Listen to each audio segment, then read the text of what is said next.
Wow. Well, Where do we begin? yeah. No, Okay. go. I think for me, personally, having started out as an extra and dreaming about having a speaking role and then getting a speaking role and then going to the life I've had in front of a camera, my love of cameras, and what they mean, and magic and cinema and La Belle et la Bête, or the Red Shoes, or if we're thinking about the history of cinema, films that Lawrence of Arabia, films that are extraordinarily remembered for all time. I just feel so honoured and overwhelmed and pinch me forever that I'm in a Christopher Nolan film with this incredible cast, but also playing Cersei.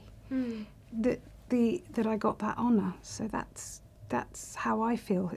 This with this camera, this experience, this. It's like as a little kid watching the telly and you see Elizabeth Taylor on that throne, because they're making Cleopatra and they talk about how many extras and you're like, oh, they don't make movies like that anymore. And then, Cut to. Yeah. Here we are. Yeah. So that's how I feel. Yeah.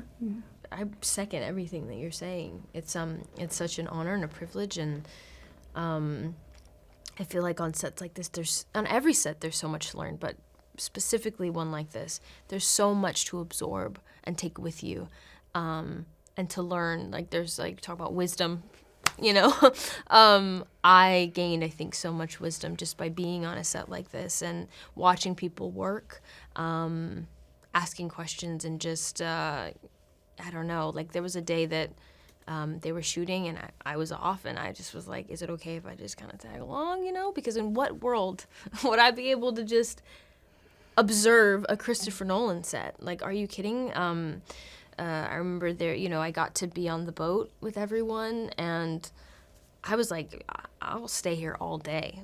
I don't even, this is an absolute dream, just as someone who's a fan and really loves doing this stuff. It was really, really special.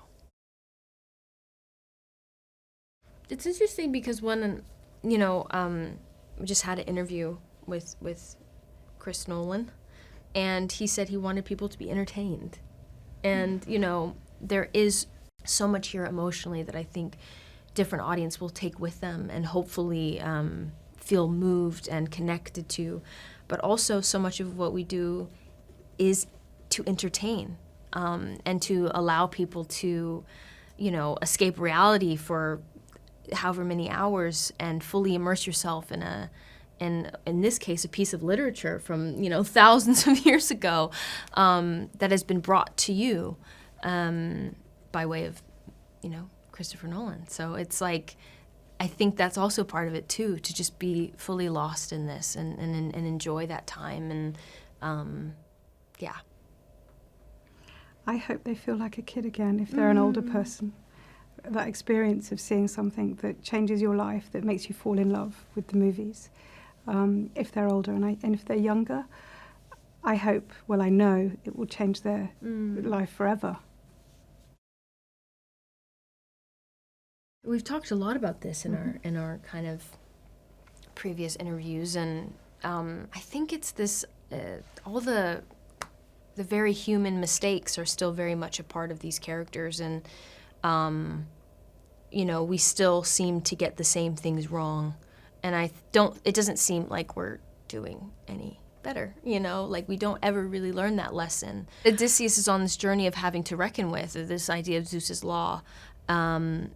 That's something that, we as human beings tend to just lose sight of.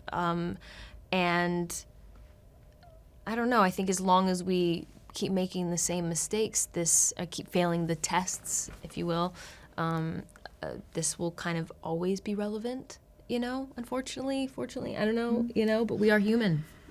Unfortunately, I mean, we were talking about Interstellar and time, and you talk about, the origins of this story and how it's ancient, and how history repeats itself, things change but they stay the same.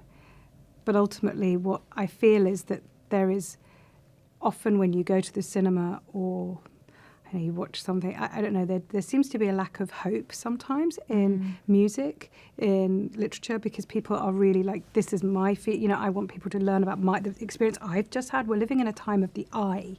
We're living in the time of me. Certainly it's very hard for young people to escape that. This movie, for me, is about hope and love, but also the coming together and trust, in that way of, for me, humanity. And so long as we're always looking inside and not looking to our brothers and sisters to come together, we're going to be in trouble. So I think that's how I'm experiencing that. Yeah.